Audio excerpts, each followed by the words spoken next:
I would love to be making a silly little video about how much I love choice-based games like Telltale's The Walking Dead, or the new studio Ad Hoc's Dispatch that just came out. I loved it, it was so good, please give us season 2. But with everything that's been going on in America throughout 2025, I really could not find it in me to do it. So instead, here's an hour and a half of me breaking down exactly why I think the Trump administration is trying to turn America into an authoritarian oligarchy. I'm Burning Coal, and this is the Great American Liquidation. To understand how we got here, we have to understand where we've been. And one of the best ways to look at the experience of the average American is to look at the CPI. CPI, or Consumer Price Index, is an economic tool that people can use to determine the average cost of a basket of goods and services in a given area.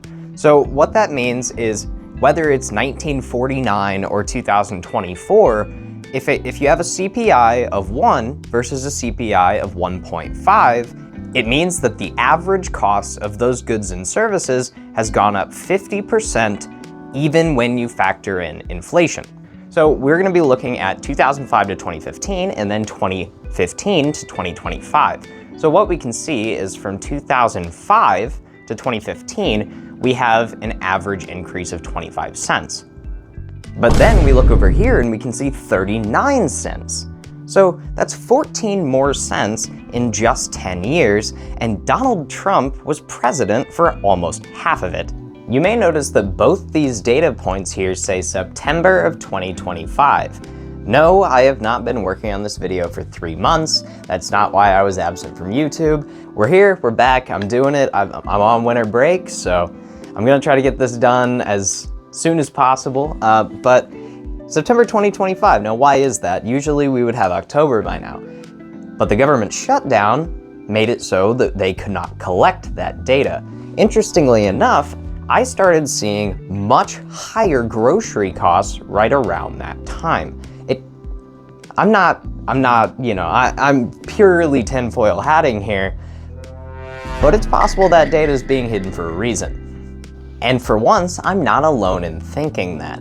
Back in August, Donald Trump fired the Bureau of Labor Statistics Commissioner, a woman, but he's not sexist, I promise. He just said she was a liar, a fraud, and that all of her numbers were fake. I believe the numbers were phony, just like they were before the election, and there were other times. So you know what I did? I fired her. Right. And you know what? I did the right thing. So he put in someone else, and even after hiring Heritage Foundation economist E.J. Antony, the numbers still did not really go up. In June, we actually lost jobs in America. In July, we got just like a normal average month for like a fine, standard functioning America. And then in August, we're back down to only 22,000. So even if you do hire this Heritage Foundation guy, who's literally there to correct the lies, fix the numbers still aren't good. Huh, I wonder if that has anything to do with Trump being a giant asshole to anyone from another country. No, he's well respected. He says it on Twitter. He says it about 14 times a day. He says he's the most respected leader in the world. And we should believe him. Even though he can't climb stairs, he threw a little bitch fit about you having to use stairs instead of an escalator in the UK. He said that that person should be tried and severely punished for stopping an escalator. An escalator, boys and girls and thems and anyone who Trump doesn't like.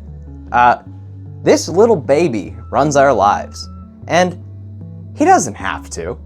Everyone can tell he's stupid.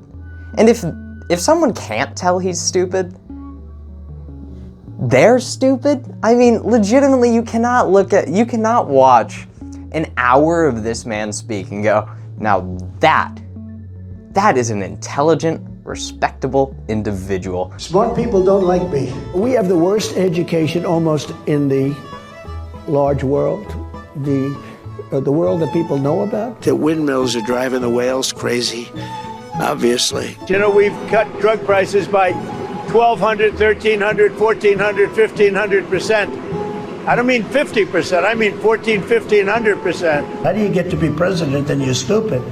How do you get to be president and you're stupid?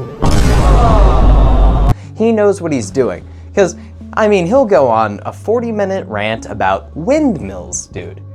We're trying to go from green energy to poop energy again. Y'all really want to be burning more fossil fuels in our air? Do you know what the air quality index is like in less developed countries like India, or even more developed countries like China, that also have a high manufacturing output and burn fossil fuels, therefore degrading their air quality?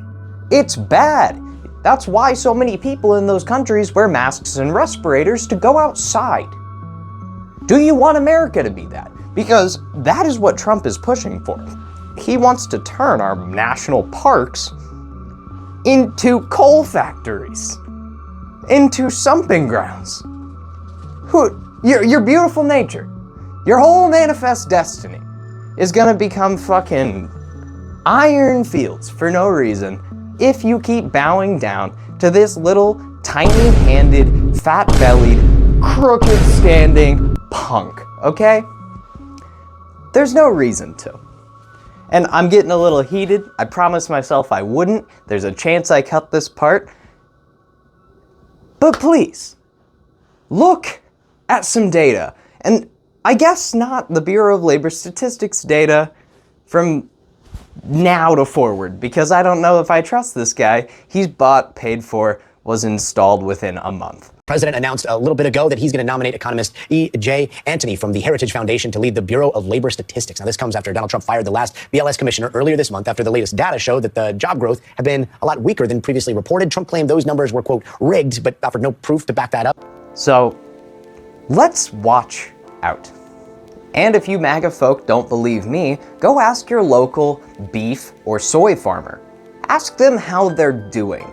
Because tariffs on exports in America to go to other countries, like Japan was a very big purchaser of American beef. China was a large purchaser of American soy, a significant purchaser, almost half our soy. So these markets are now going elsewhere. China's going to Brazil for their soy. Japan is going to Australia for their beef. What do you think that does to the price of American beef? Do you think it makes it better or worse? Okay, because one of the biggest boons of a global market is economies of scale. Economies of scale are economies that are so big that you can subsidize one cost by doing another. It's something that Donald Trump likes to talk about with our healthcare very often. He says that we subsidize other countries' free healthcare. Starting today, the United States will no longer subsidize the healthcare of foreign countries and will no longer tolerate profiteering and price gouging from Big Pharma. But again, it was really the countries that forced Big Pharma to do things that, frankly, I'm not sure they really felt comfortable doing, but they've gotten away with it, these countries. The European Union has been brutal. And that all falls apart as soon as you do a little bit of research. Little slips like that, where he defends an obviously guilty multi-billion-dollar industry and tries to shift the blame to countries that aren't America, are just ways that he's trying to fully nationalize the American people.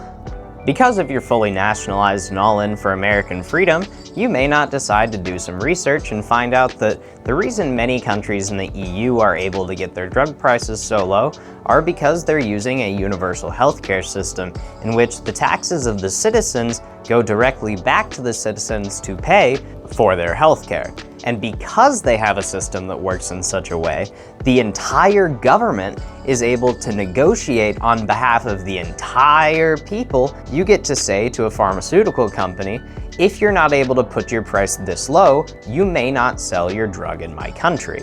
And because they have the entire population being strong-armed, it usually works. But since we're absolutely free market capitalists to a fault in America, or like to think we are, we do not allow any sort of federal regulation on that sort of thing, unless it's for like Medicare. It cannot and will not apply to private insurance. Unless you do as Donald Trump is doing, and using the entirety of American health as a gambling chip.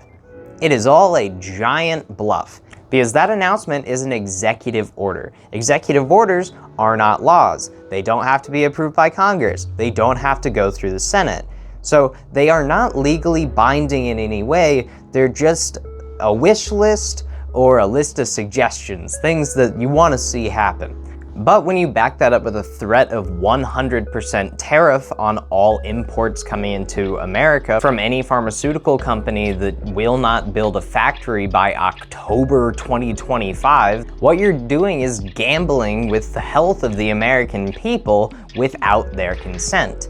At least in the states with universal healthcare, where they've decided that we all agree that this is how we should do our healthcare, this is what we voted on, and now if a company decides that they can't match our lowest price, we just won't have that medication. That's something that they agreed on. However, this is why I called Trump's administration an oligarchy and not a democracy. And don't worry, we'll be getting into a lot more reasons why this is no longer a functional democracy.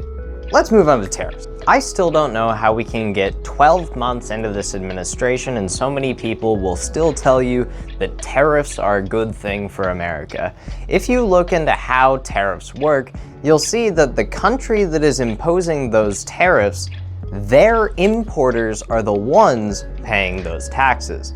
So let's say Amazon is importing a bunch of goods on a boat from China. Amazon is the one paying those taxes. And Amazon, they like their profit. So what they're gonna do is raise your costs, even if it's incrementally, like 5% every 3 months. And once they reach the amount of profit they get to, if they've noticed that people are still buying the item at the raised rate, who's to say they're ever gonna quit raising the price? What are we doing here? These are noticeable costs, very in front of our eyes, and everyone's like, oh, but we're sticking it to China. Unfortunately, we're not, because as we discussed with the soybeans earlier, they're buying from Brazil. They don't care that they can't buy our American products that cost too much anyway, because guess what? They make everything. So if they can make everything for cheaper than us, why are they gonna buy from us? So this trade war is not a trade war on China. It is a trade war on us, on Americans, because these costs are being pushed onto us. You can see it with the Xbox, the PS5. They raised their prices this year. Like, these are things that we can all see.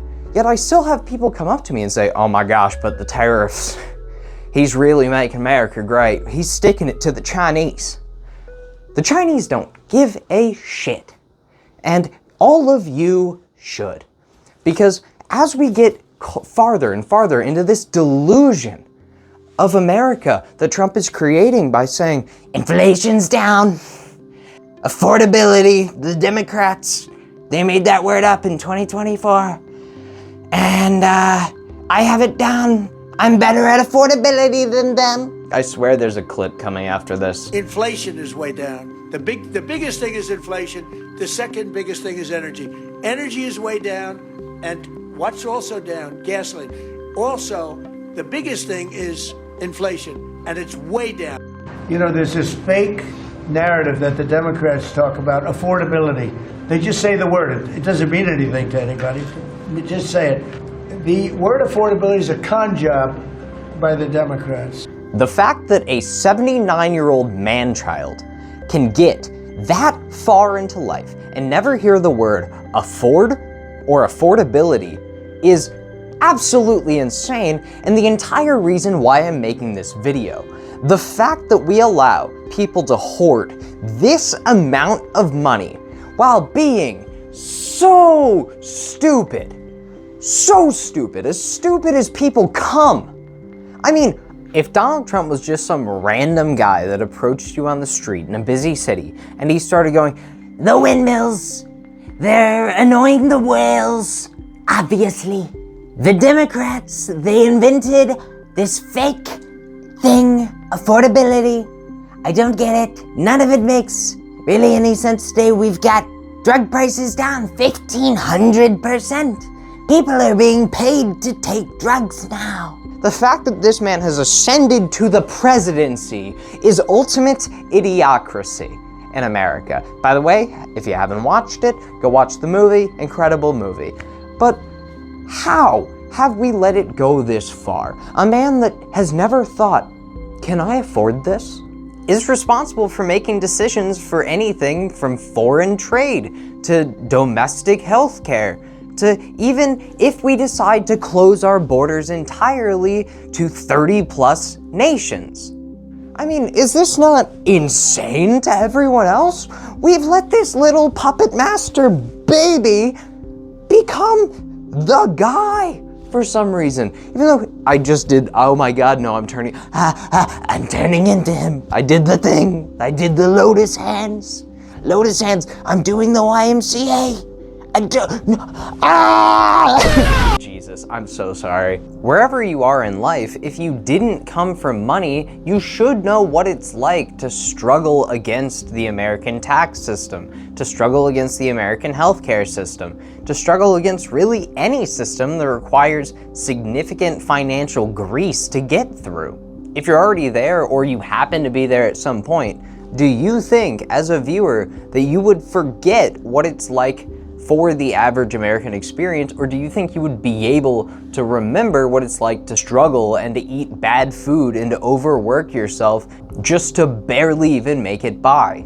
If not, you're inhuman. Fuck you. If you're part of the human crowd, I think you should be able to say, okay, well, I know how bad it is to be in such a terrible place in America, especially for the lowest class of our people, and use that money effectively to better communities. But somehow that amount of self-reflection just melts away as soon as you make a certain amount of money. So people just start not wanting to contribute to taxes in any way they can. And yeah, dude, hoard your green. But remember where you've come from. Remember where people are. Remember how if you were in the struggle and you had healthcare, you probably would have made even more money because you're actually able to perform at your best more often because you are at your top health. But so many Americans think that our system is broken and cannot be fixed, therefore they want to opt out of it entirely, which realistically is not an option at the scale of the United States of America. Some Americans are willing to go with broken bones instead of going to the doctor or calling an ambulance because they cannot afford that hit on their credit score because maybe they've finally almost wrenched their way to saving up to a house and now they can't afford it because they've broken their wrist, and now this is going to cost them a bunch of money, and that's going to take a hit on their credit score because they don't have the reserve funds quite yet unless they use the down payment for their house. And look at that, you've created a broken family with a broken wrist.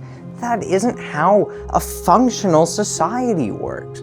A functional society should support every individual to make them economically viable because that is what the ultimate goal of a capitalistic society is.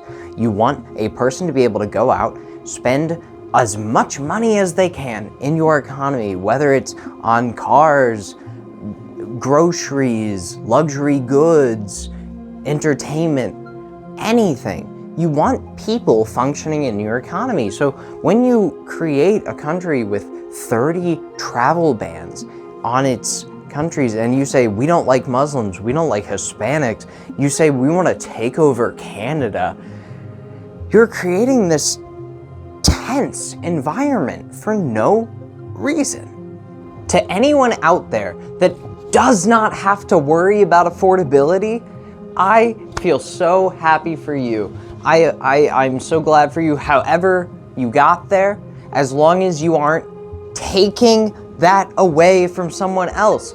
I don't really have a giant issue with inherited wealth until we get to the billions of dollars, because no one needs that ever. Stop it. But, like, at some point, you should realize, oh man, some people have it worse than me. I should probably use some of this money that I never touch to help other people. You know, like the American government is supposed to do. But many Americans' view of what the American government could be was so skewed that we managed to elect a convicted sex offender who managed to bankrupt a casino, one of the most profitable business practices in the entire world.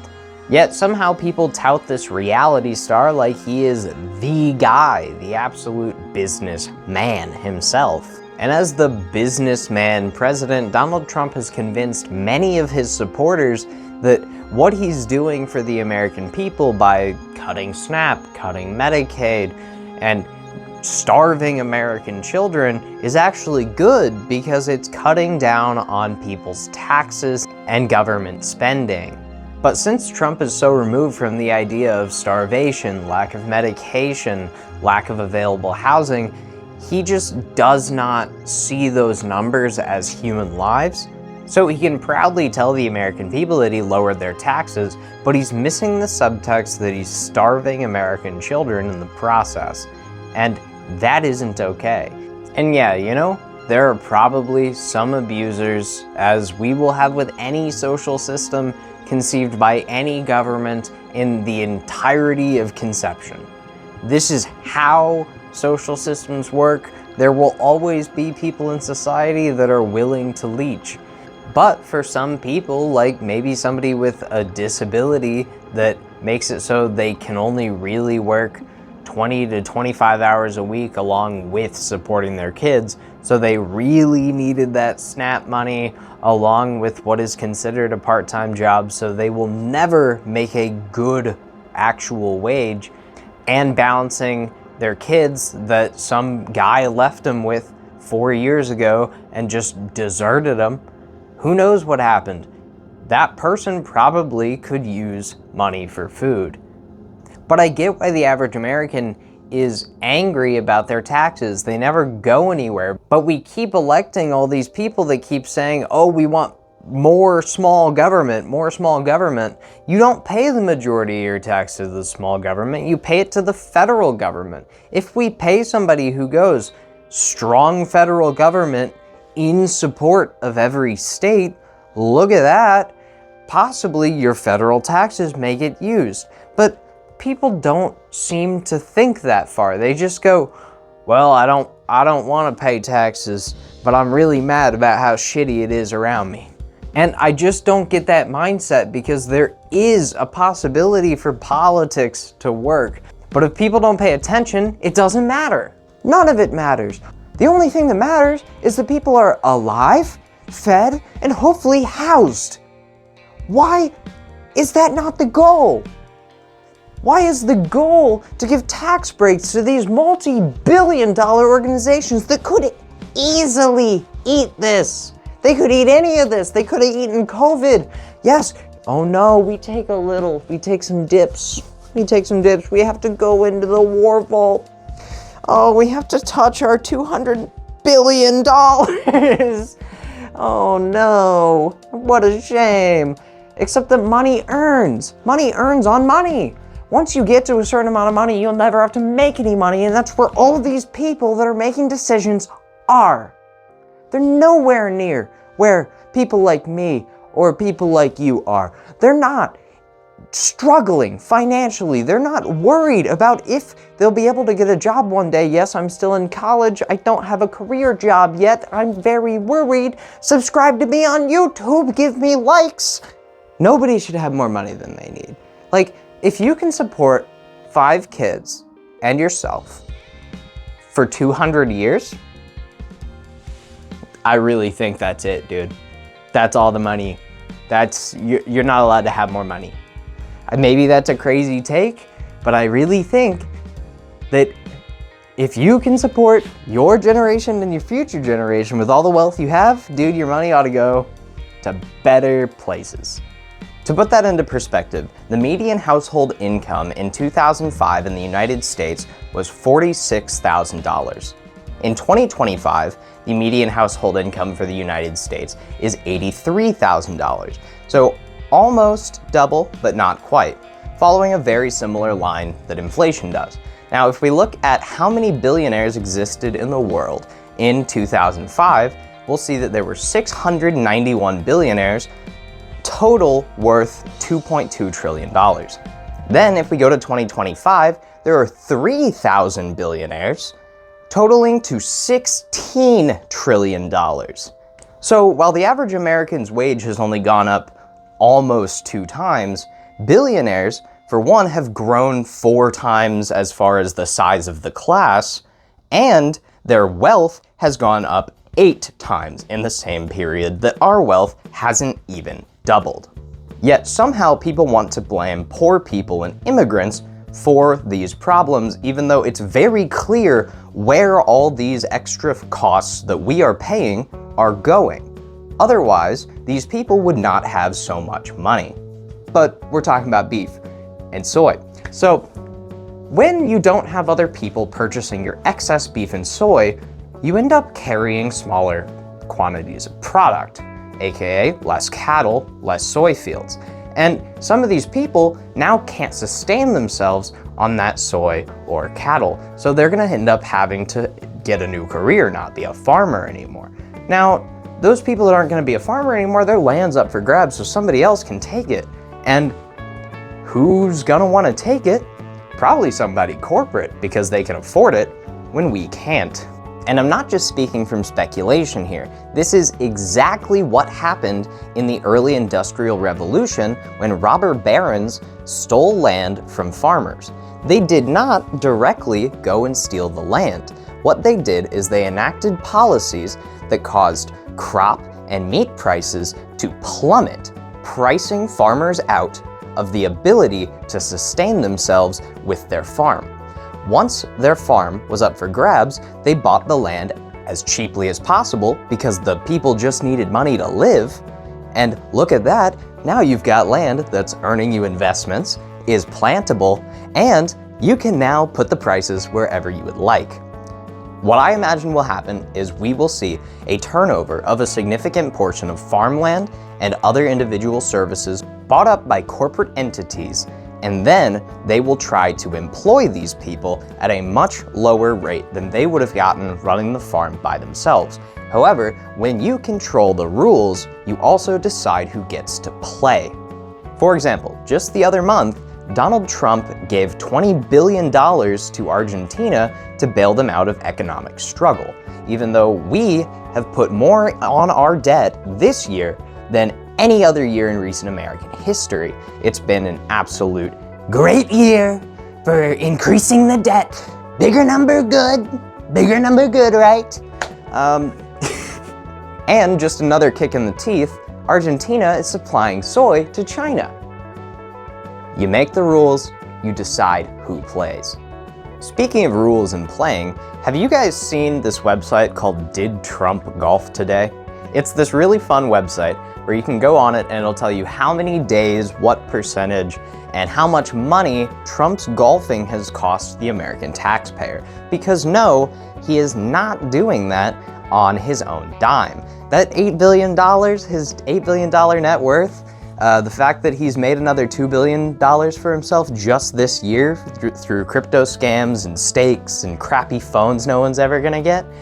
No, he's still spending your tax money on golf.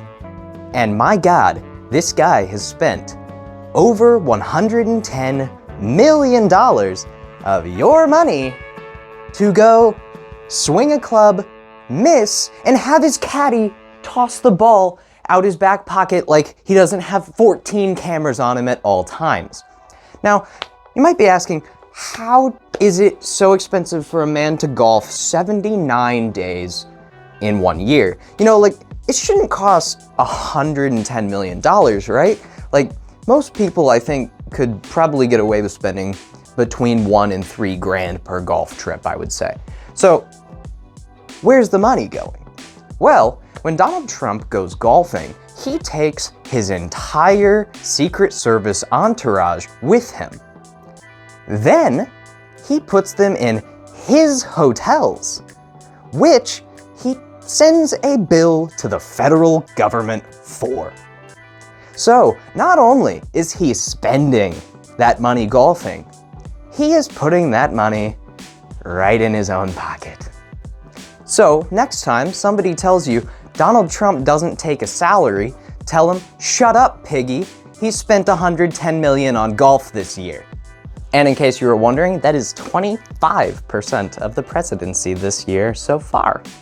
But he doesn't take days off. That's what everybody says, right? He doesn't take days off. He definitely wasn't napping in the hearing like 3 days ago. No, he was just resting his eyes for a half hour. Yeah, that's what, I mean, yeah, that is what 79-year-old men do. So, yeah. So now I can finally explain the title of the video, The Great American Liquidation. What I mean by this is billionaires, millionaires, and corporations are all siphoning money out of the American lower and middle class for their own gain. The president is one of the primest examples of it, and he's only using his policy to help his corporate cronies. A liquidation is something that happens during bankruptcy in which all of your legal assets are collected and sold to recoup your debt. I believe this is what's happening with America.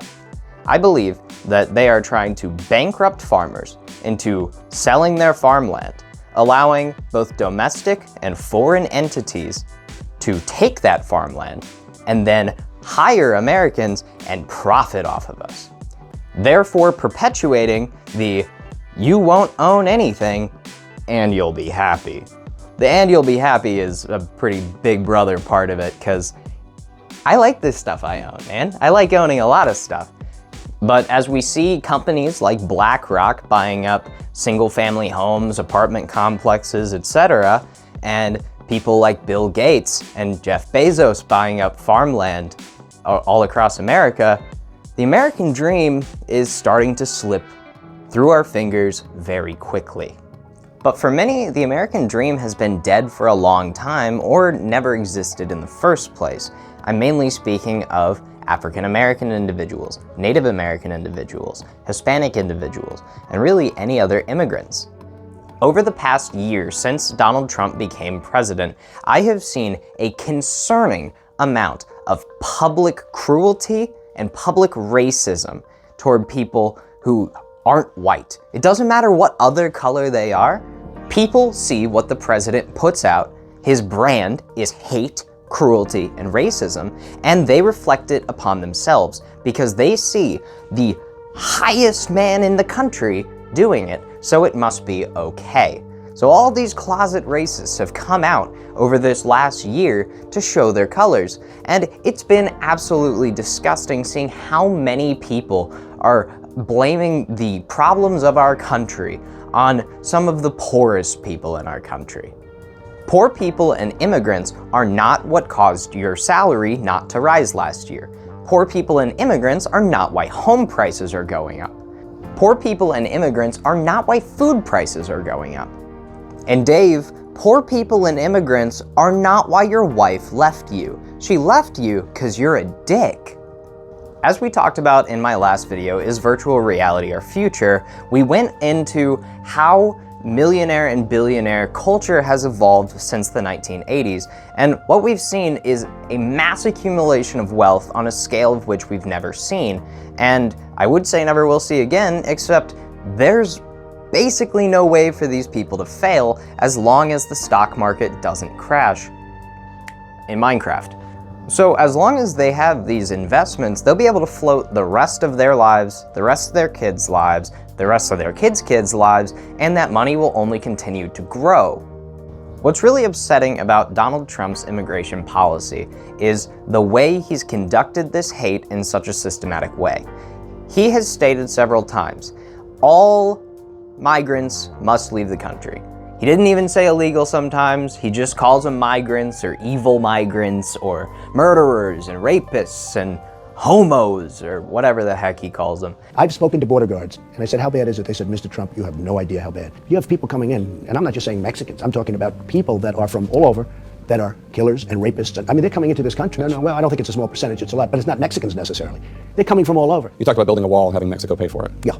How exactly are we going to get Mexico to pay the for it? way, look, Mexico has not treated us well. A wall is a tiny little peanut compared to the kind of So money. you would cut off business or impose tariffs unless they built the wall? I would do something very severe unless they contributed or gave us the money to build the wall. I'd build it very nicely. All of this is exactly what happened in Nazi Germany in the 1940s.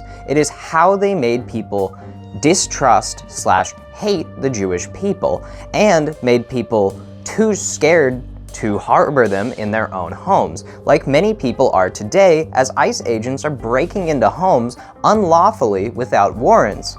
I have my baby! I have my baby, no! Then I'm coming to get you while your baby, so come out here. I have my baby, I have my kids! What the fuck? 1 second, I have my baby! 1 second! 1 second! Don't touch me!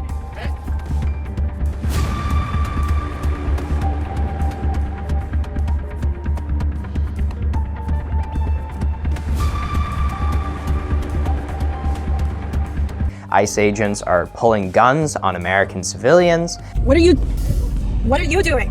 What the fuck is your problem? And now these cops are helping them. Y'all are on live. I live here. It's okay to pull your gun on a woman? What the fuck? What the fuck do you think you are? ICE agents are shooting rubber bullets at journalists. After hours of standing off, this situation has now rapidly deteriorated. The LAPD moving in on horseback, firing rubber bullets at protesters, moving them on through the heart of LA. None of this is the way that we conduct society or have conducted it in any society that I've lived in America. This is authoritarianism or fascism. Whatever your flavor, I don't care, call it what you want. But using robber baron tactics and authoritarian tactics and having all the corruption in the world to siphon all this money into your own pocket through golfing, we are looking at, oh, also, he wants to be king. He never wants to leave office. He says he's gonna look into what he can do for a third term. Even has stated that he's thinking about enacting a state of emergency. Allowed, as you know, as president, like 50% of the presidents have used the Insurrection Act. They can use that, and everybody agrees you're allowed to use that, and there's no more court cases, there's no more anything. But we can always use the Insurrection Act if we want. I mean, you take a look in the past, one in particular president used it 28 times. And that's exactly what Project 2025 says it is supposed to do. At the end of the presidency, he is supposed to activate a state of emergency and get into a war with China. So that could be horrible for everyone. Could be billions of lives lost, so that could be horrible.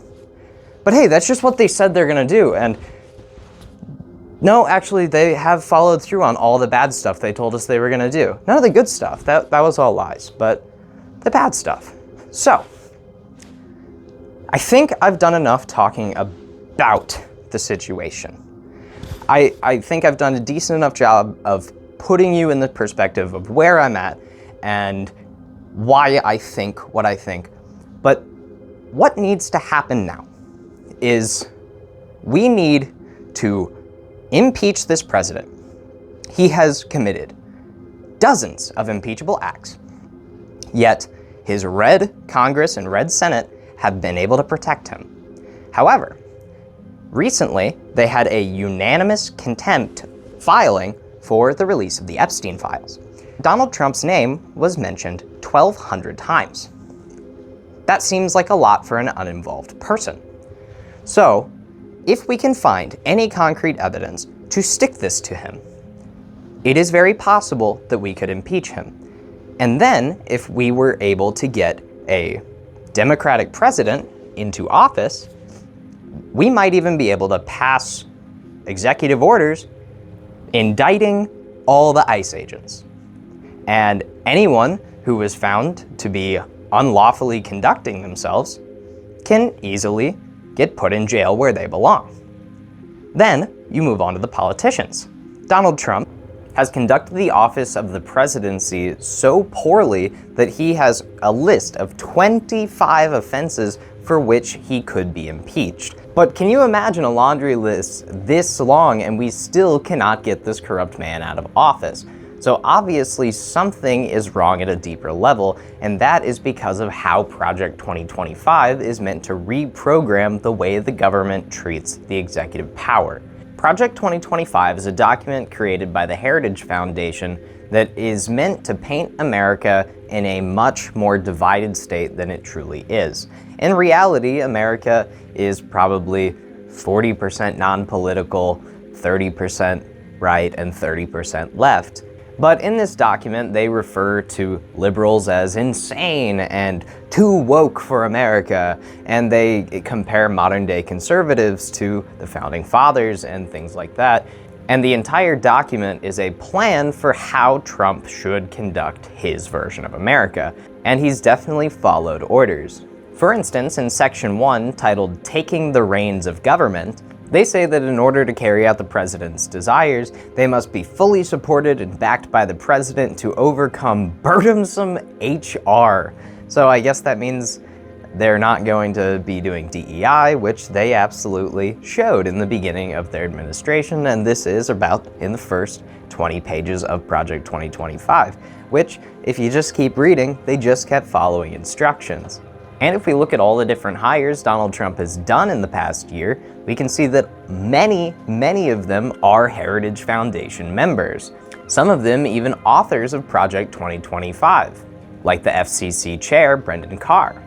And Brendan Carr, as we all know, immediately started doing work. He was like, hey, Jimmy Kimmel, president doesn't like you, so you're off air. And it actually worked because Brendan Carr had the ability to influence the deal ABC was trying to make.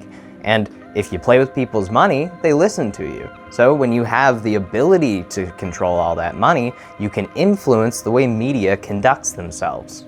That sort of abuse of power is exactly the kind of censorship that people on the right say that people on the left try to do.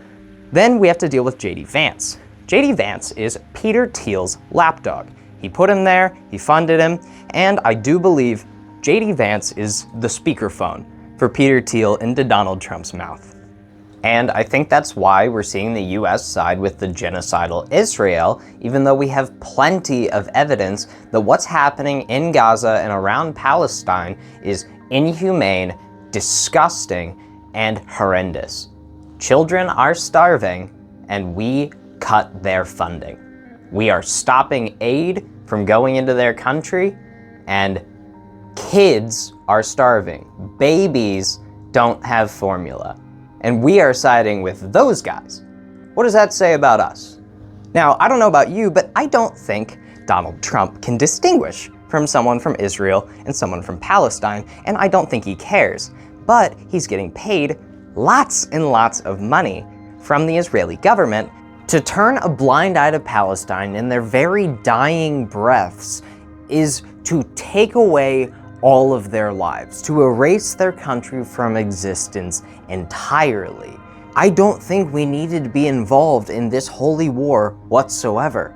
But since we're here, since we're sending billions of dollars to Israel and bombing Palestine for Israel, I would say that we should probably take some responsibility in the people that we harm. And the government right now is saying that these people are just not fit. They're savages. The Jews are obviously much better than the Muslims. And that's no way to think. Religion and race is no way to separate anyone ever. That's dangerous thinking, especially on a national, global scale when you have the power of a nuclear football within reach of your tiny little peanut hands. So I think J.D. Vance needs to be subpoenaed, and I think he needs to be completely searched. Every device he's ever communicated with needs to be monitored and checked, and you know what, if I'm wrong about Vance, whatever, he's still a couch fucker. Obviously, fire the incompetent FBI director, Kash Patel, who just repeatedly lies. He told Congress that Donald Trump's name does not appear more than 500 times, more than 200 times, more than 100 times in the Epstein files. How many times did President Trump appear in the Epstein files? More than 100? More than 1,000? No, and what we've been able to release is what we've been legally able to release, and that is... No, that's not the question. I asked you, how many times did the president's name appear? I don't know. It's your testimony. You do not know that answer. A number of times, no. Remembering your oath to tell the truth, did you ever tell Donald Trump his name is in the files? I have never spoken to President Trump about the Epstein files. Did you ever tell the Attorney General that Donald Trump's name is in the Epstein files? The Attorney General and I have had numerous discussions about the entirety of the Epstein files and the reviews conducted by our team. Did you tell the Attorney General that Donald Trump's name is in the Epstein files? And we have released where President Trump's name is in the It's a simple Epstein question. files. Did you tell the Attorney General that the President's name is in the Epstein files? During many conversations that the Attorney General and I have had on the matter of Epstein, we have reviewed. The question is simple. Who did you can tell the Attorney General that Donald Trump's name is in the Epstein files? Yes or no? Why don't you try spelling it out? Yes or no, Director? Use the alphabet. Yes or no? No, A, B, C, Director, D, F. it sounds like you don't want to tell us. Did you tell the Attorney General that Donald Trump's name was in the Epstein files? Why don't you try serving your Director, constituency by did you tell the focusing on Attorney reducing General violent that crime in Donald this Trump's country and the number of pedophiles that are Director, illegally reclaim harbored your in your time, sanctuary Director. cities in Director, California? reclaim I'll your work with time. you on that. Make Do it you order, want to Mr. work with us Chairman. on that? Director, reclaim I your belong to time. the gentleman from California. Did you tell the Attorney General that Donald Trump's name is in the Epstein files? Question has been asked and answered. You have not answered it, and we will take your evasiveness as a consciousness of guilt. And that is now unequivocally false. So he has perjured himself. Time to go, Kash. You've collected your money. Time to Patel. Next up on the list, we have the SS Secretary of War, Pete Kegbreath. Now, old Kegbreath really does not know who he is at all. He's really just been trying on different personas over the last year or so, and I guess he now thinks he is the alpha wolf. The lion does not concern himself with war crime law. He bombs fishermen boats because he wants to. He adds a journalist to a confidential military signal chat that exposes national security risks that endangers the lives of military personnel. He's just a quirky little Vikings fan. Don't give him any blame. He's just a quirky little Minnesotan. So, war criminal Pete Hegseth, yeah, get him out of here, dude. His whole military commencement thing was hilarious. He's talking to these people like he's about to send them to war. Good morning and welcome to the War Department. Because the era of the Department of Defense is over. The only people who actually deserve peace are those who are willing to wage war to defend it. That's why pacifism is so naive and dangerous. It ignores human nature and it ignores human history. Either you protect your people and your sovereignty, or you will be subservient to something or someone. He probably knows about Project 2025, and he's trying to prep them for that. And since waging war is so costly in blood and treasure, we owe our republic a military that will win any war we choose, or any war that is thrust upon us. Should our enemies choose foolishly to challenge us, they will be crushed by the violence, precision, and ferocity of the War Department. In other words, to our enemies, F-A-F-O. I am the Alpha. Seriously, we're looking very bad. The US is trying to isolate itself from the global economy on purpose. If we're isolated, it means they can also isolate our media. It means they can isolate our ability to contact the outside world and get real information. And now that we have Nano Banana 3 that just came out with Google, we can even create AI photo and video that looks almost indistinguishable from real life.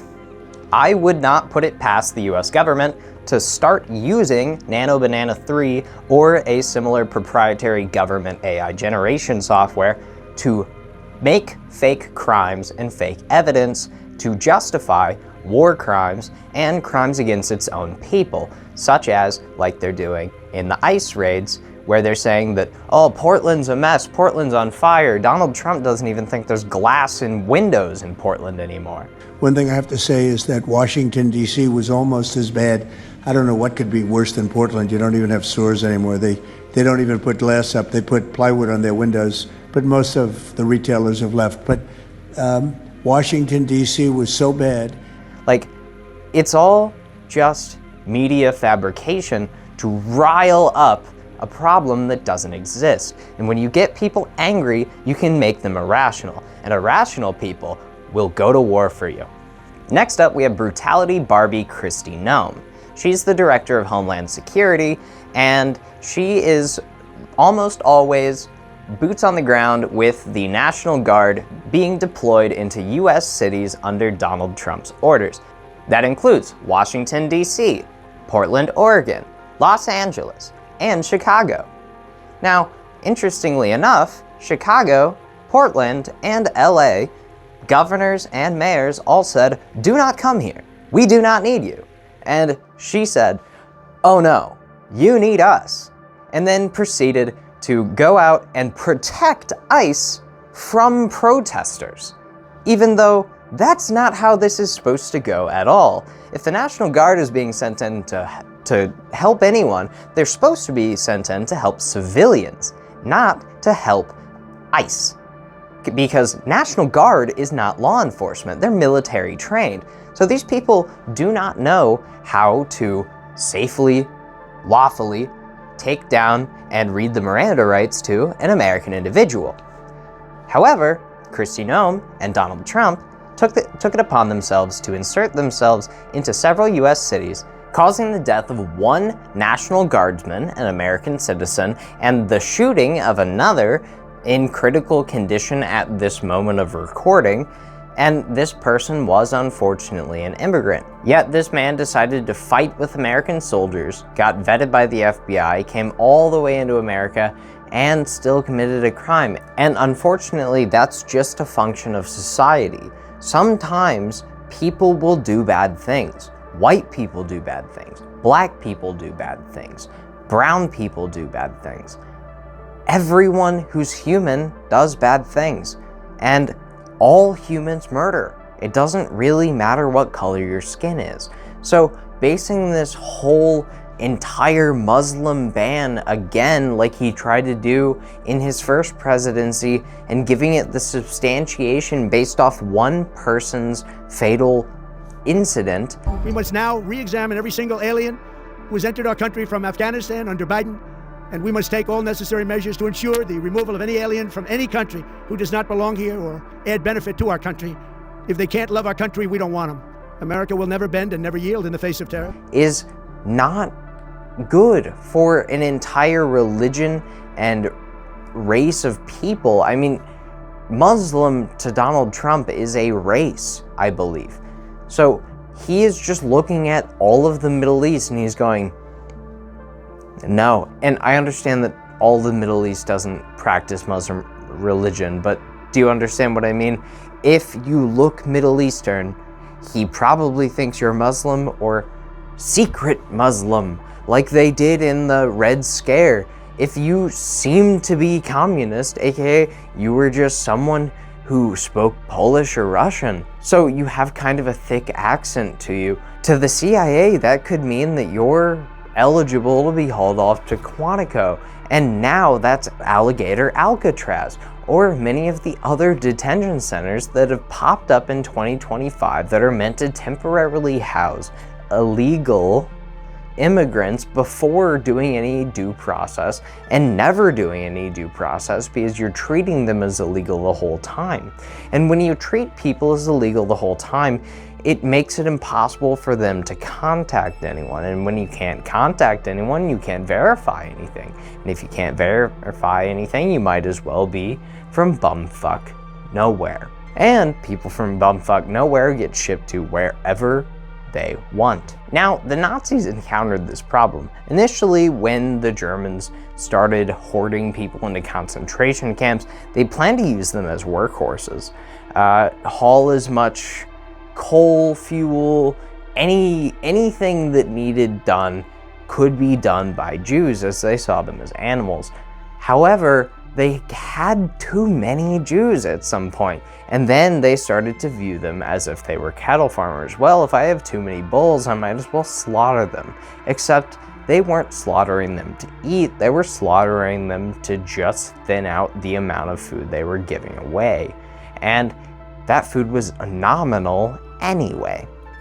So these Jews ended up being worked to death and then killed when the Nazis realized that they could not really sustain this sort of model because these people were too hungry and they weren't willing to give them enough food because they didn't treat them like humans.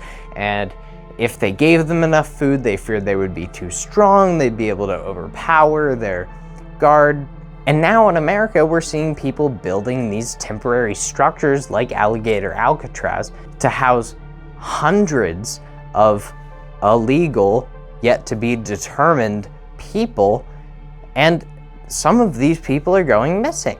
Next up, we have Donald Trump's other favorite Barbie, Pam Bondi, the current US Attorney General. Pam Bondi was, similarly to Kash Patel, caught not able to tell the truth at her meeting discussing the Epstein files. And she has on several occasions had to backpedal claims of her progress in reviewing such files. So she's not transparent for the public. The day she became Attorney General, she put out this press report going to all the members of the Department of Justice, and it basically says that she expects everyone at the Department of Justice to zealously advocate the president's interests and goals and protect him from any legal challenges he may face. Now, if you don't know anything about the Department of Justice, you might not see why that sounds like a bad idea, but the Department of Justice is meant to be a bipartisan seat of professional attorneys that are able to make sound legal judgment on cases for the entire country's benefit. They are not here to protect the President of the United States from legal challenges. So for that, and just her general sycophantic nature, one of the largest things that I've seen a lot of people talk about is how everything Trump tries to get done gets shut down. Well, that's called a check and a balance, and I'm sorry, but that's how our government is supposed to work. People saying that we should get rid of these restrictions are openly asking for a king or a dictator. Nobody should want that if you like America. And yeah, I guess Laura Loomer does not like America. She keeps saying she wants a dictator. Okay, so now that the board is clear, we've got some pieces to put down. I won't even endorse any particular candidates, I would say. I think that everybody should watch out for Mark Kelly. I think he seems like a really well-spoken, intelligent, politically, militarily, and astrologically accomplished gentleman. So Mark Kelly could be an awesome president or vice president. I think Newsom is making a pretty good public push, but I think his past is going to catch up to him. But outside of that, I don't know a whole lot of the Democratic Party's offerings. I would love to see Zoran Mamdani come up and keep going because he seems like an incredibly down-to-earth, awesome person that just speaks for all people of all colors, of all races, all religions, and he seems like an awesome guy. So if we could have some people with similar values to people like Zoran, people like Mark Kelly, that would be incredible. What's more important is the type of policy that they put in. So here's something that I think no one will do, but I really liked hearing about it in Drew Gooden's video the other day that follows a kind of similar tone to this, except it focuses a little more on the historical. But he made it clear that up until the 1980s, we had as high as like 70 or 91% tax rates on the richest people in our country. And they didn't leave.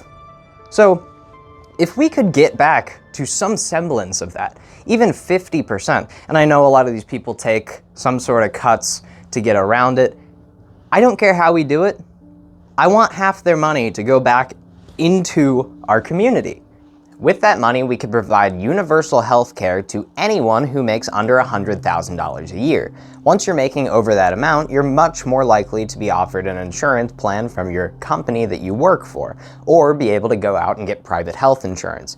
So this would be a intermediate period where we have both universal health care for the people that do need it, and not the kind that we have now, like Medicare, where it's so restrictive and so shitty, but a true universal health care. And then once you have the money that you can support yourself, you get to pay for your own health care. And if people don't like that, then all they're admitting to is liking universal health care, because otherwise it's just the same system we have now.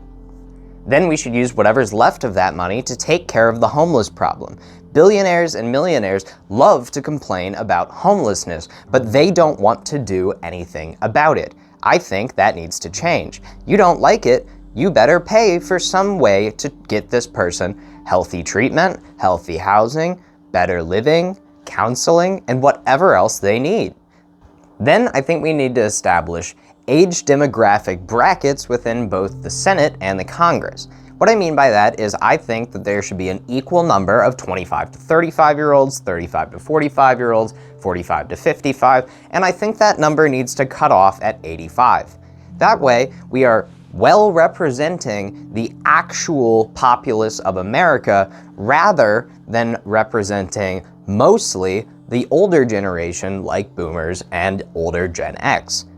Having a more diverse demographic, both in Senate and Congress, will be better to represent the different views of different kinds of Americans, and will be more likely to get actual open discourse rather than a bunch of old people shutting out one young person and saying, "Oh, you're wrong because we don't like what you're saying," like they try to do to AOC and Jasmine Crockett all the time.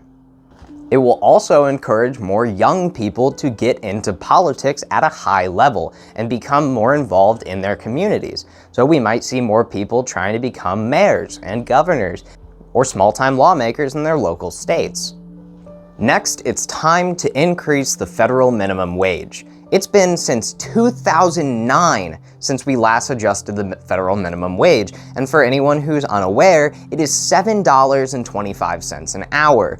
In many places in America, including where I live, Ohio, $7.25 gets you nothing. You cannot get a Big Mac combo for $7.29.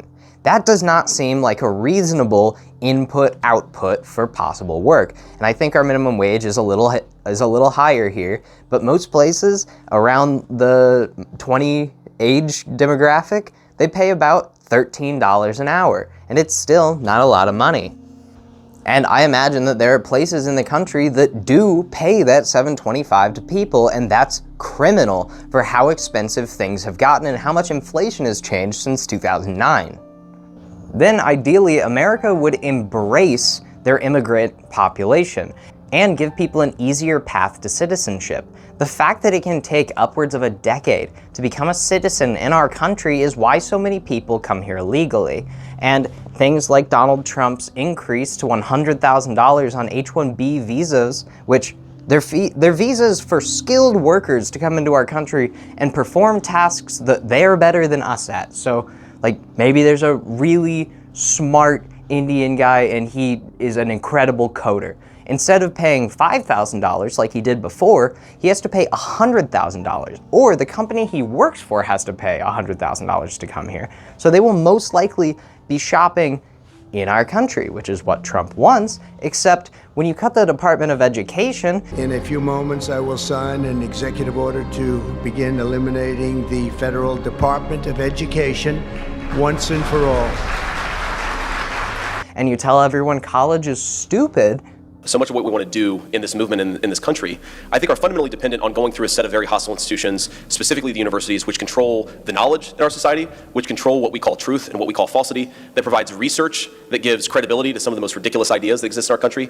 And so I'm excited to close this conference with this particular set of remarks, because I think if any of us want to do the things that we want to do for our country and for the people who live in it, we have to honestly and aggressively attack the universities in this country.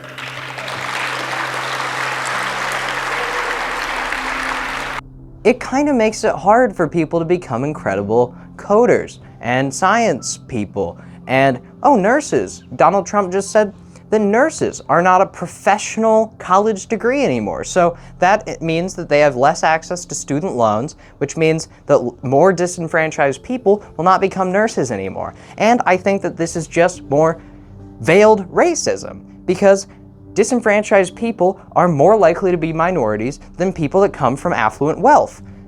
Donald Trump just doesn't want a black or brown nurse, and it's disgusting. So all these racist and hostile policies toward immigration need to stop, because immigrants are who built this country. We are immigrants.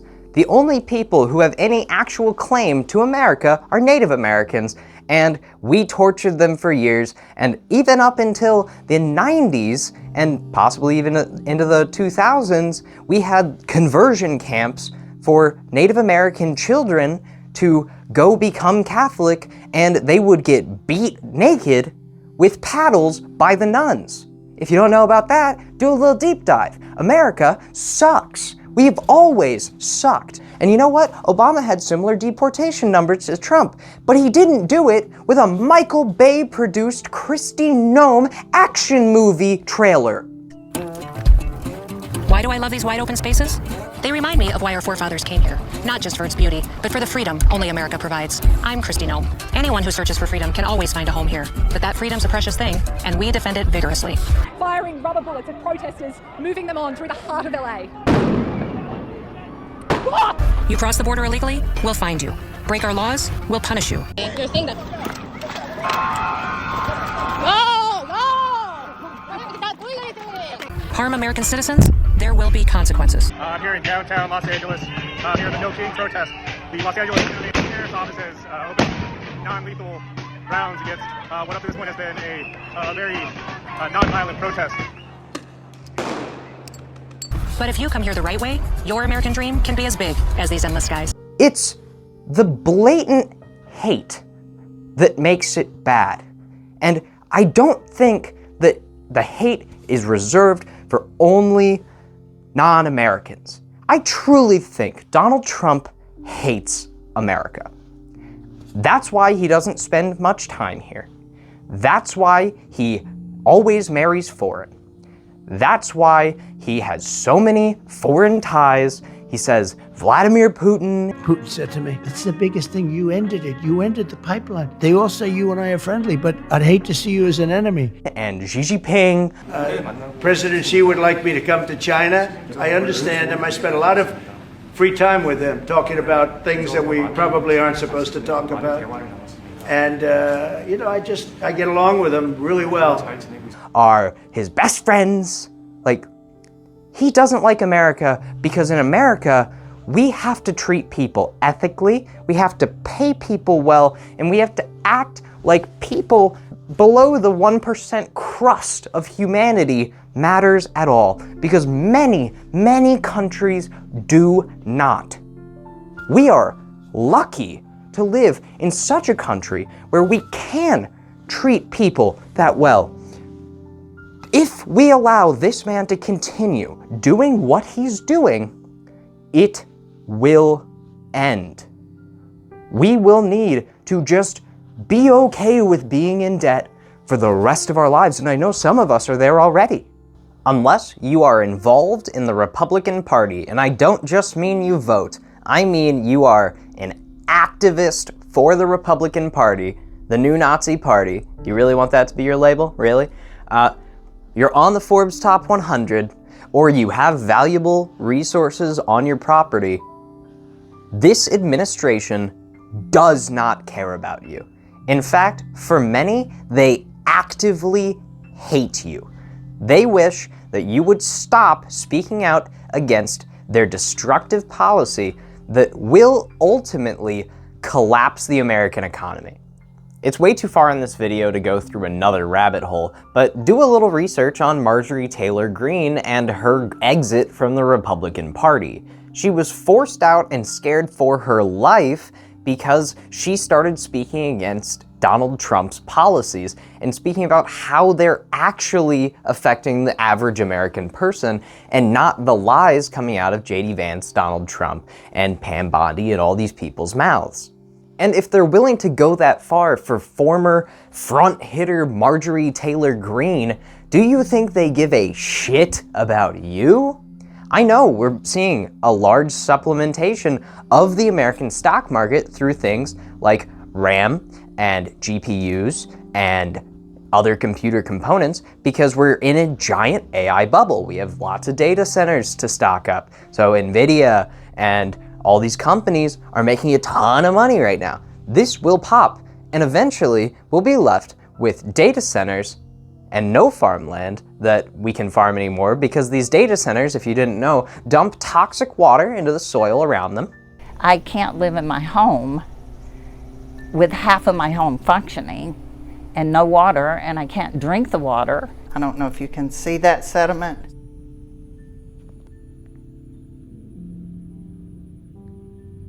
Meta is a $1 trillion industry, and they're huge. To me, it's like David and Goliath. This administration started a worthless trade war that harms no one but Americans. And they pulled funding out of Palestine and continued to support Israel in their genocide against a civilized people in the modern day. The fact that these people have gotten away with this for so long is one of the most disheartening things I have ever witnessed. The fact that I have friends who still stand by this man, yet they have never read one policy. They've never read one law. They've never opened the one big beautiful bill. They don't live on Snap. They don't know anyone on Snap, so they don't see the real effects. They don't have any Hispanic friends. And all this means is that America is a lot more ignorant than I thought. I truly thought that in a world where everyone can easily learn any information that they would like by pulling out their cell phone, that the world would become a better place, not a worse one. Because you'd think that at some point someone would have the sack to step in and say, hey, this is bad for America. Except no one's thinking about that. They're thinking about themselves and their own wallets, just like everyone in Congress, just like everyone in the Senate. I know there are some exceptions, AOC, Jasmine Crockett, etc., etc. I know there are other good ones. You know what I'm saying. These old farts who have been sitting in a chair, voting however their party's voting, never fighting anything. It's sad that these are the people who represent us, because they don't represent us at all. They do not represent your interests. They are years past struggling like you ever have. Unless we're talking about AOC. I mean, she was a bartender in the Bronx. She knows you. And that is why the Republican Party is so damn scared of her. Because this woman understands what it is to be an American. Therefore, she can represent them like no one else can. So my recommendation to the Democratic Party is to get more candidates like Alexandria Ocasio-Cortez. That will get young voters in the polls like you've never seen them before. Nobody wants to vote for these moderate Democrats that have half Republican policies. Like, give us pure-blooded blue Democrats. We will come out to the polls and we will vote. And if we don't, I'm sorry, I don't speak for my generation. I'm just a guy. It's not my fault. But obviously something has to change. We cannot keep embarrassing ourselves on the world stage with these presidents that can't stay awake during important meetings. Joe Biden did it. Trump did it. Like, what are we doing? Obama was a strong president. Like, he was physically well, and he was strong-spoken, and he knew when to take a moment, think about what he was going to say, and then deliver it confidently with his chest. He would never tweet out, "Oh, my teleprompter broke, so I had to give a speech, and I don't think anyone else could do that like I could. I think everyone else needs a teleprompter, so I do believe I deserve the Nobel Peace Prize for this." Like Donald Trump did. Like, where have we gotten off electing dinosaurs? Elect somebody young next time, please, everyone. If you see a young person on the ballot, elect them. I don't care if Trump's on the ballot, but don't elect JD Vance and don't elect Barron Trump, dude. I swear to God, they're gonna put that kid on the head of TikTok. But is Barron's aptitude, in your view, business or politics? Maybe technology. He can look at a computer. I try turning off his car, turn it off. I turn off his laptop. I said, oh, good. Now, and I go back 5 minutes later, he's got his laptop. I said, how'd you do that? None of your business, Dad. And that kid's gonna be Big Brother. In a couple of years, he's gonna be walking around with like mantis arms, just surveying the city. They won't even need to be that long because he's such a freak, dude. Like, Barron next to his dad is very funny though. It's very funny. Another really important thing that needs to happen in the next presidency, I don't care who takes the seat, please, for the love of God, in Congress, do not let these people shirk answers. There needs to be clearer laws. If you're asked a yes or no question, and you're given yes or no as your two answers, and you're asked not to elaborate, if you answer anything outside of yes or no, you should be held in contempt of court. I don't care. You're here to reveal to Congress and also the American people of your findings or of your possible corruption if you're caught in a lie. So either lie with your chest or tell the truth. Those need to be the two only answers, because I'm tired of this Kash, Patel, Pam Bondi pitter-pattering around a question, and this limp dick chair. Jim Jordan was just like, no, don't be mean to Kash, he's trying his best. These are women who came to the Hill and testified that they were groomed and raped at the age of 14 and 16 years old, and they called to meet with the president and to meet with the FBI and to have people investigate their claims. Some of them have never testified before. If you are so interested in getting the public to submit any information, why have you not met with them? You said you haven't met with them. Have you met with them? I'll give you one more chance. My job as the FBI director is to Is the invite all answer yes or no leads. to whether or not you met with these women who were sexually abused and raped? Any insinuation by you or any What people is on your side that I am not... When you accuse the witness of something, he's allowed to respond. That's how it works. Listen, he didn't even... Excuse me, Mr. Chairman, you have... You ask the questions, he gives an answer. You may not like what he says, but that doesn't mean you get to interrupt him. answering my question. Mr. Chairman, could we restore the gentlelady 45 seconds so she can We'll give her complete additional 30 seconds, which is what I said I'm earlier. going to keep taking my time. No, Because you'll take the time that you get. You are not answering the question. The question I is, have, you just don't like the answer. Are these women credible? It's a yes or no answer. I have answered the question. He's trying his best. He was in Twitch streaming before this, so he doesn't know how to answer hard questions like, does Donald Trump appear in the Epstein files? It's a very hard question, isn't it, Kash? So that way we could actually have a truthful Congress, and the people in our government could be held accountable, just like this party is telling you they're doing about everything. They're like, oh, accountability is our thing, it's all we do. No, it isn't. Every lie is an admission of guilt with these people. If they tell you they're about transparency, guess what? They're hiding things. I truly believe this because they've been caught in too many lies, especially surrounding the Epstein files, but among many other things. They told several Hispanic populations in like Florida and in like New York City that they weren't gonna deport them because they're here legally. But guess what? They still tried to deport these people because they aren't carrying their immigration papers in their back pocket to the construction gig. Like, there's no justice in this because in this view of America, there's no due process for people deemed un-American, but when you don't do due process, you can deem anyone you want un-American. Again, this is what the Nazis did, man. Like,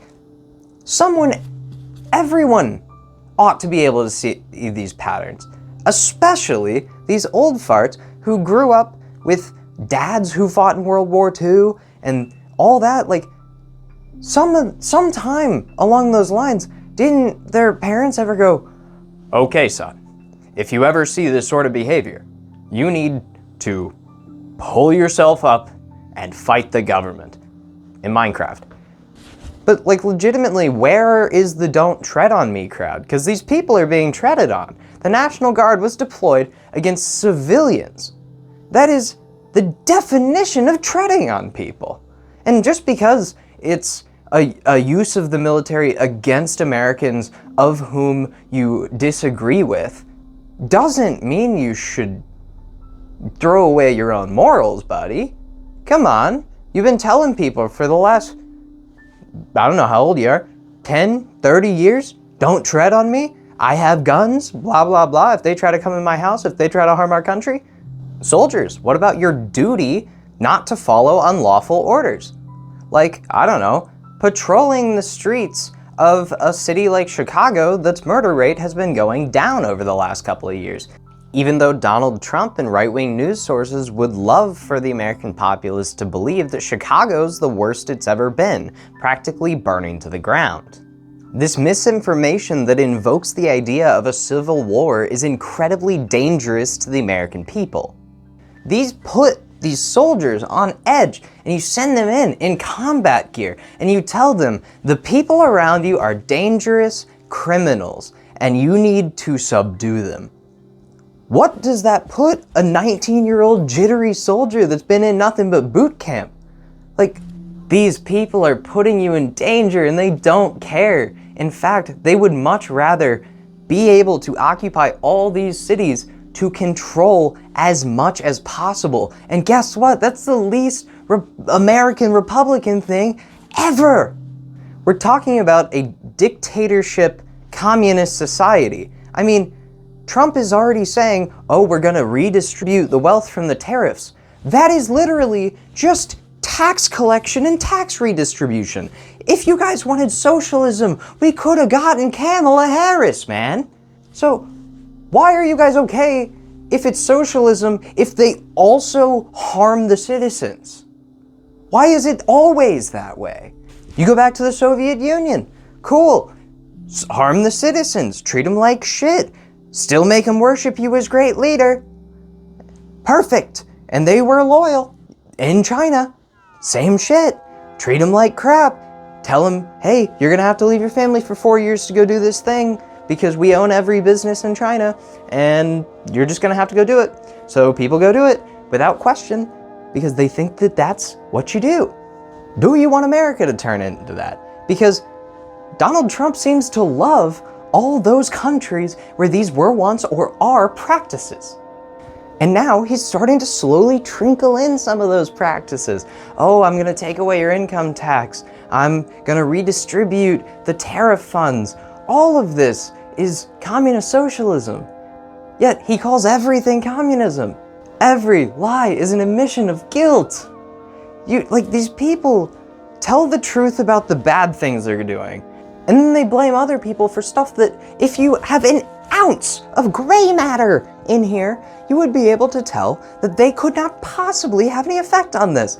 They want us to believe that the housing market is going up because of Hispanic. You hear a lot of statistics today, you hear a lot of statistics in our political conversation. I think the most important statistic for the American people is that under the Biden administration, the average American family lost over $3,000 of household income. JD Vance claims that under the Biden administration, we lost an average of $3,000. And if you look at the census data, that just isn't the case. Everything in the 4-year span is within a positive area. So that is false. The average American gained money during Biden's presidency year over year. However, Trump's tax policy, which was fully underway during Biden's entire presidency, fucked the average American as far as their taxes go, and they use those breaks to cut taxes from billion-trillion-dollar companies. And under the first 10 months of this Trump administration, they have gained over $1,000 of household income. What that says very clearly is that we are fixing the problem that Joe Biden and the Democrats created in the last administration. Going off our graph from before, we are literally talking about hundreds of dollars per year that he is bragging about to these people. Hundreds of dollars per year or cents per day. What are we talking about here? If you look at every affordability crisis that's confronting the American people today, it is traceable directly to a problem caused by Joe Biden and congressional Democrats. Why did homes get so unaffordable? Because we had 20 million illegal aliens in this country taking homes that ought by right to go to American citizens.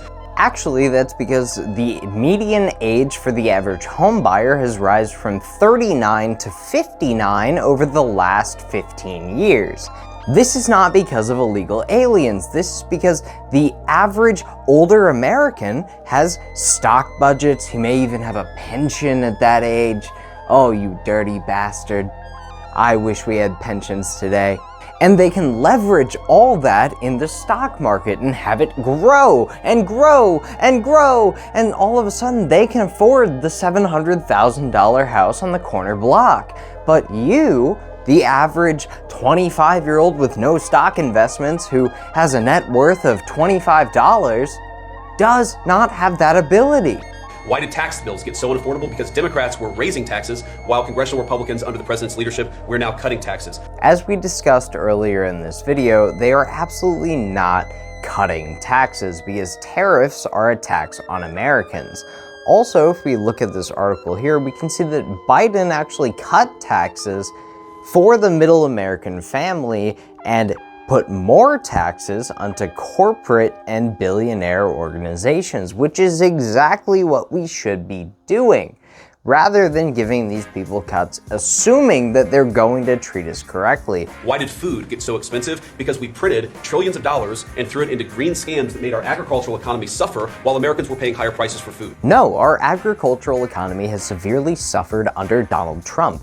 He does not understand how exports benefit the United States. So he's been tariffing exports, which means that people are looking to other countries, because if you were to go to Walmart tomorrow and your favorite cereal or your favorite pound of beef was $5 more, or double the price, or 50% more, and then there was, I don't know, an option from Australia or an option from Argentina, and it's the same stuff. I mean, it's soybeans, it's beef, it's whatever American farmers are doing. If it's the same stuff, you're probably just gonna buy whatever's cheaper. And that's exactly what these countries are doing. So they are pricing out American agriculture in certain areas, and they are isolating our economy in a dangerous way. Anyone who's able to believe speeches like J.D. Vance is probably just ill-informed.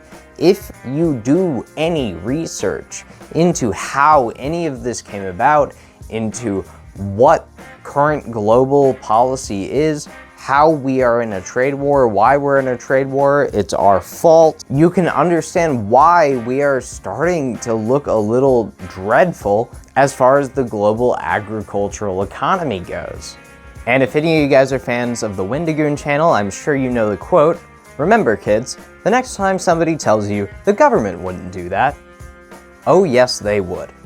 And I think that many of the war crimes, the horrendous treatment of black and brown people by ICE and other law enforcement agencies, all of this will come to light one day, and I think that all these are going to be reasons why our kids don't trust the government. Just like how we don't trust the government because of all the things the CIA has done that's come to light, and all the things that we've done overseas that we had absolutely no interest, like we had no right to interfere in a conflict or start a conflict, but we just wanted to bow wow and get some oil. Like, what are we doing? What am I doing? All right, I think we gotta wrap this up. I'm getting pretty wordy. We're definitely past an hour at this point. I just really needed to vent. I've been really busy with school and everything, and I really just have not been able to put out a video. And yeah, life's just been super busy, but I missed you guys. And I know I was doing the short form content for a little while. I might do some more of that here and there. This actually didn't take me nearly as long as I thought, so maybe I'll be able to squeeze out some more long form content soon. So yeah guys, thank you so much if somehow you're returning after this long. If I have any longtime fans, let me know in the chat. I missed my little cinders. You guys are awesome. If you guys enjoyed the video, if you made it this far, you must like me a little. So if you could do me a favor and drop a like or a subscription, maybe leave a comment about what you think about all this, because I'm seriously curious, have I flubbed anything? Is my information inaccurate? I'm gonna provide all my sources down below so you guys can fact check me against everything I've read. Yeah guys, I'm burning coal, and thank you for watching.